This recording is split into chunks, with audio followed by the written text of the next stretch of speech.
আজকে আপনাদেরকে সেলাই মেশিনের খুবই গুরুত্বপূর্ণ একটি সেটিং দেখা দেবে। দেখুন এই সুইটাই দেখুন কোথায় বাজতেছে, এই যে এই ফিটটার মধ্যে বাজতেছে, এই যেটার মধ্যে। তো এখন এটা বন্ধ করবেন কিভাবে, ঠিক করবেন কিভাবে, ফিটটা সরাবেন কিভাবে, তো যারা এই জিনিসটা শিখতে চান তারা আমাদের ভিডিওটি সাবস্ক্রাইব এবং শেয়ার করে দিবেন। দেখিয়ে দিচ্ছি আমি কিভাবে এটা সমাধান করবেন। প্রথম আপনি এই যে কভারটা দেখতেছেন এটা খুলবেন, এটা লুজ দিবেন, লুজ দেওয়ার পর এটা উপরের দিকে টান দিবেন, এটা খুলে যাবে। এই দেখুন খুলে গেল। খুলে যাওয়ার পরে এই যে দেখুন এখানে যে এই যে দেখুন ফিট, এই সুইটা এই যে ফিটটার এখানে পড়ছে। এখন এই যে এখানে ফিটটা এটা এদিক ওদিক করানোর পয়েন্ট হলো এই জায়গায়, এই যে নাটটার মধ্যে টাইট, এখানে এখানে লুজ দিলাম, লুজ দিলাম, লুজ দিলাম, একটু লুজ দিলে হবে, বেশি নেই। দেখুন এখন এটা দেখুন এই যে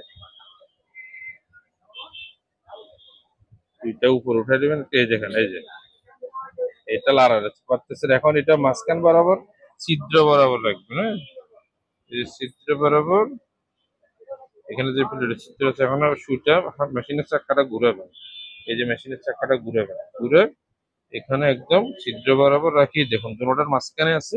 এখন কি করবেন, এটাকে টাইট দিয়ে দিবেন,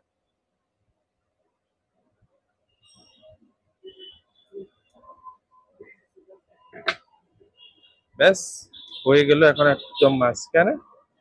ভিডিওটি ভালো লাগলে কমেন্ট করে জানাবেন আর কোন ধরনের ভিডিও দেখতে চান। সবাই ভালো থাকবেন, আসসালামু আলাইকুম।